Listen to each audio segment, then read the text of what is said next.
Assalamualaikum warahmatullahi wabarakatuh. Kenalkan, nama saya Afreza Nerka, NPM A1A024080. Kenalkan, nama saya Muhammad Anwadi, NPM A1A024078. Perkenalkan, nama saya Raihan Fariza Chan, NPM saya A1A024075. Baik, di sini kelompok kami akan segera mewawancarai salah satu guru PJOK di salah satu sekolah SDN 69 Kota Bengkulu. Kami sudah di sini Bu, kami bertanya tentang pertama pemahaman dan sikap tentang PJOK inklusif. Apa yang Ibu pahami tentang PJOK inklusif?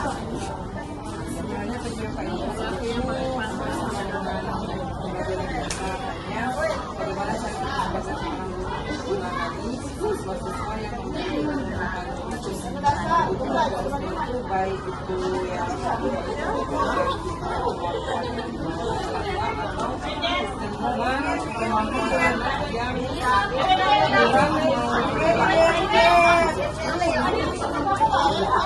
bagaimana cara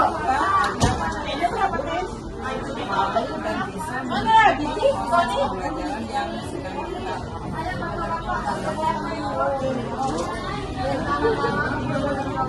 Apa tujuan paling penting dari PJOK?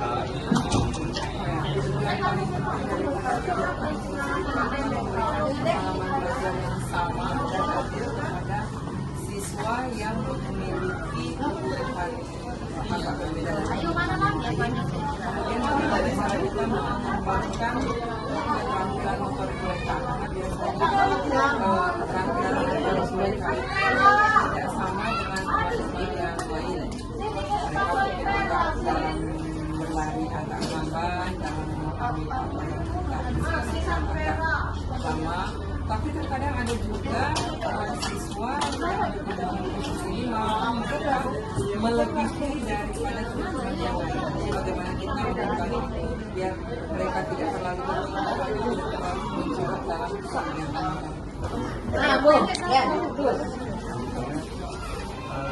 Bagaimana sikap Ibu terhadap keberadaan siswa dalam pertemuan khusus ini? Bagaimanapun kita harus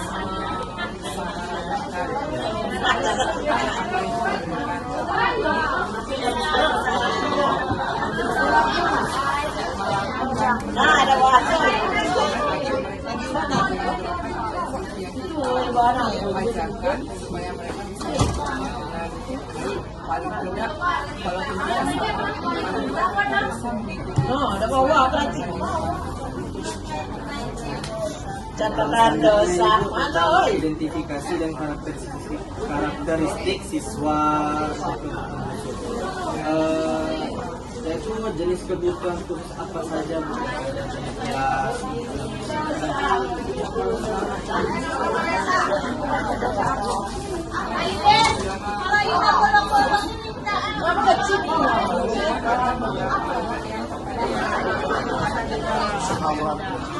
pada saat mengajar mereka masih adjusting, tidak kurang semangat.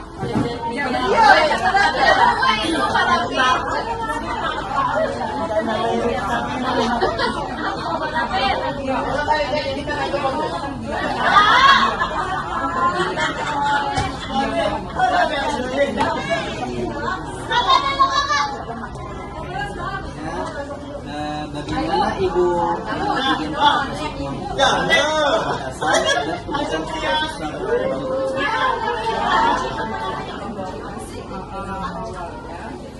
dalam setiap awal pembelajaran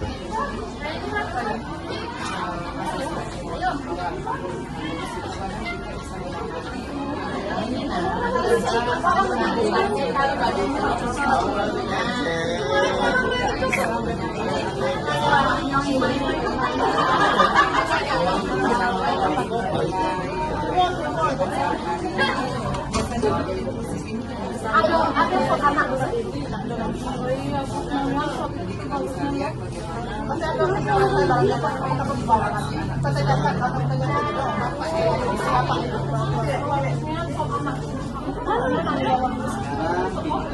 kita tentang perencanaan pembelajaran PJOK inklusif. Bagaimana Ibu mempersiapkan MPP atau perencanaan agar semua siswa baik kalau di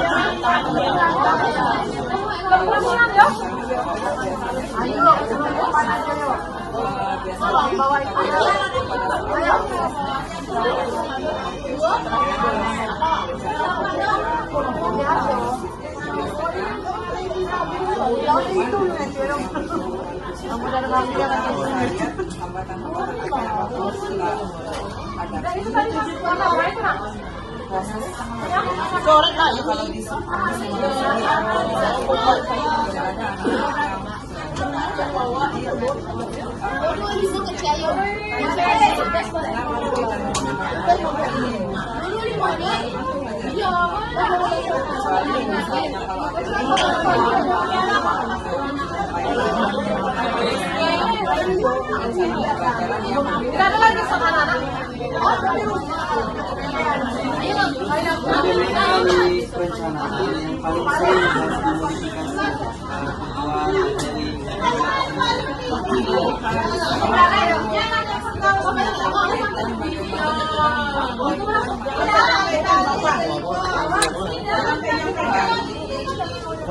proses belajar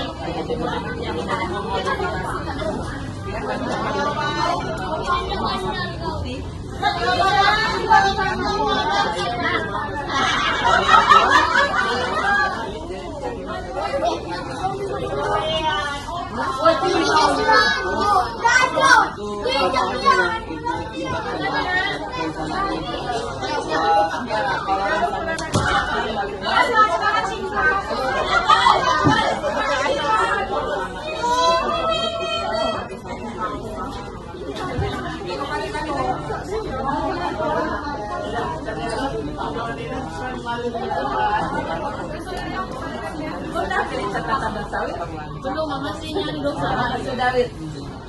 kita pindah tentang strategi dan metode mengajar. Modifikasi apa yang biasanya Ibu lakukan kalau materi anak atau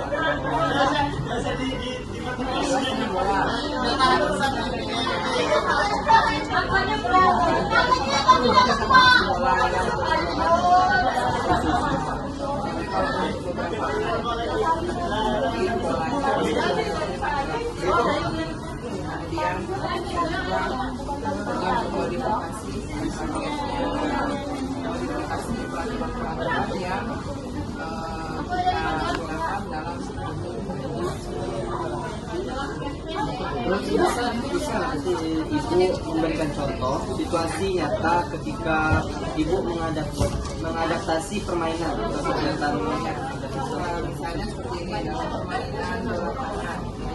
Siswa biasa kita menggunakan bola voli yang bisa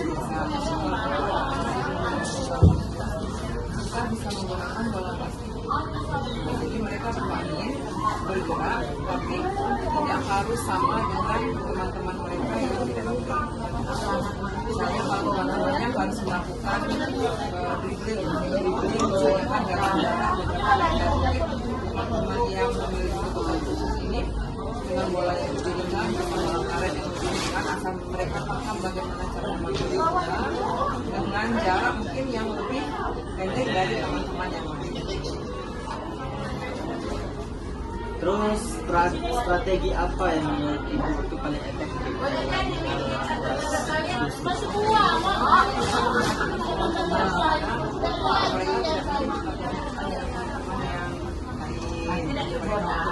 Bukan berarti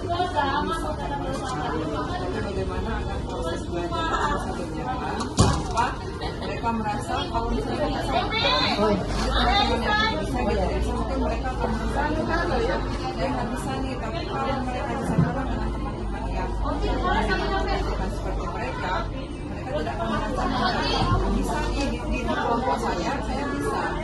Walaupun kelompok saya ini kemudian di level pembelajaran juga seperti yang Ibu disiplin, sigap dengan jarak yang mereka menggunakannya biasa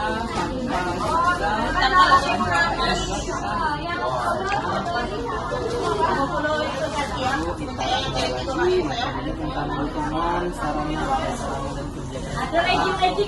Apakah sekolah menyediakan kadang-kadang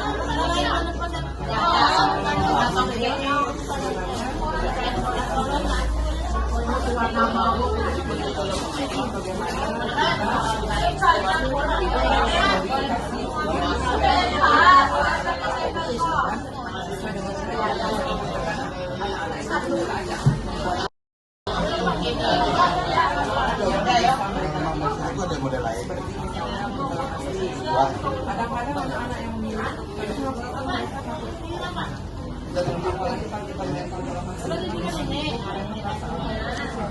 banyak kembali pada saat mereka bermain dengan menggunakan jadi mereka akan merasa bentuk dan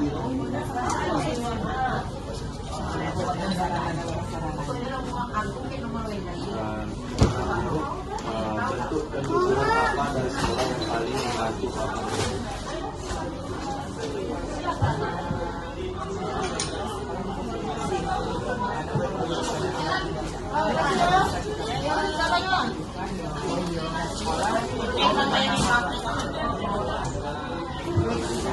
Dukungan apa yang masih kurang?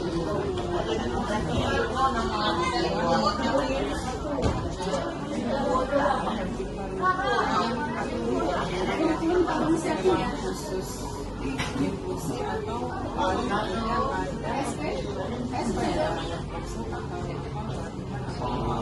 KSP sama siapa ada di sekolah tersebut yang dimana memiliki jadi pengembangan itu akan lebih luas lagi bagaimana caranya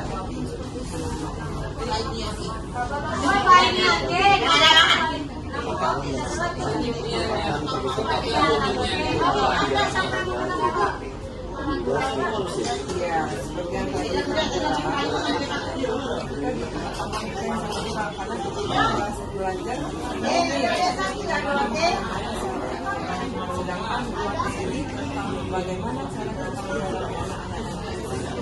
menghadapi anak-anak jadi kalau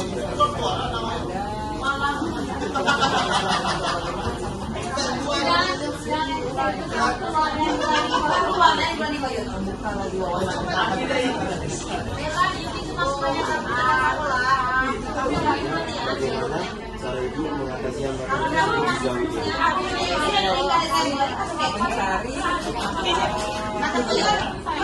mencari atau pengetahuan tentang ibu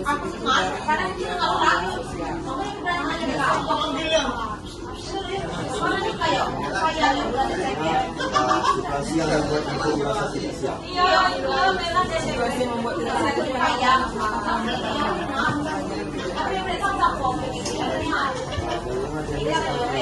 Bagaimana ibu melakukan penilaian terhadap siswa? ya kalau penilaian dengan untuk nilai praktek mungkin standar dari apa ya kriterianya itu mungkin tidak kita samakan dengan siswa yang biasa. Bagaimana cara kita memberikan apa yang kriteria dari siswa yang biasa kalau bisa lari 60 meter dengan waktu mereka lebih diinikan lagi kriteria. Selanjutnya, apakah ibu menggunakan kriteria khusus atau adaptasi? Ada kriteria khusus yang biasanya jadi bagaimana agar nilai anak itu bisa tidak terlalu jauh karena kalau distandarisasi dengan teman-teman yang biasa otomatis kan nilainya Selanjutnya, kolaborasi ibu. Sejauh mana ibu berkolaborasi dengan guru kelas atau tenaga profesi lain? ya kalau dengan guru kelas otomatis kan berkolaborasi ya kita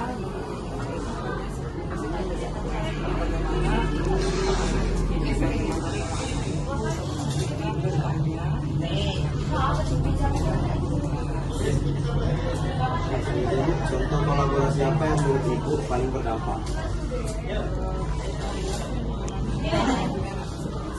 ya melakukan disesuaikan dengan kebiasaan mereka di kelas kan lebih banyak wali kelas Tentunya Bu, pengalaman dan refleksi. Pengalaman paling berhasil yang pernah Ibu alami dalam melaksanakan inklusif. ada anak yang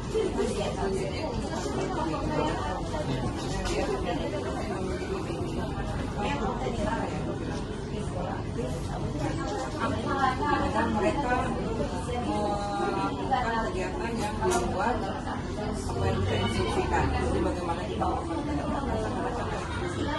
tidak hanya dengan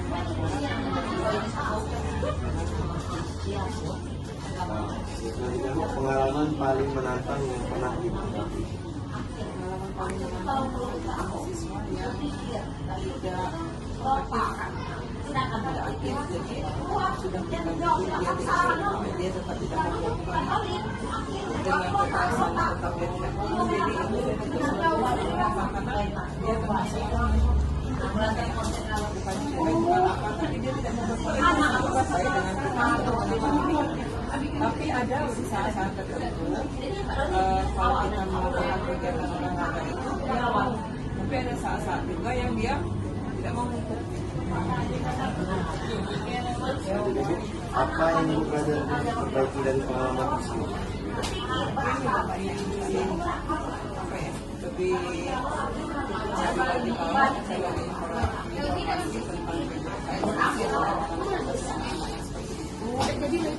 bagaimana cara kita menangani, bagaimana menghadapi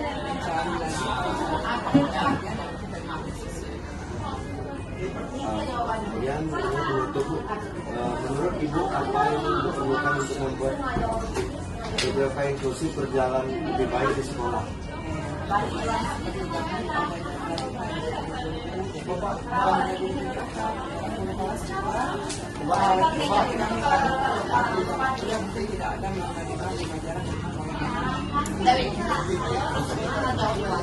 mungkin ada lagi Ini Bu, pertanyaan saya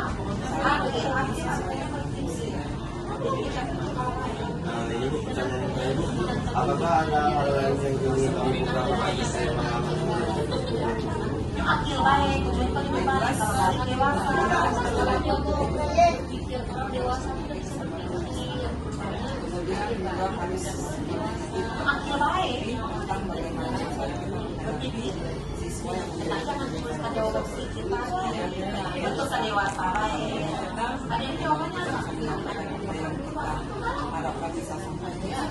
Oke, itu pertanyaannya. Terima kasih telah meluangkan waktu kepada kami dan jawabannya terima kasih.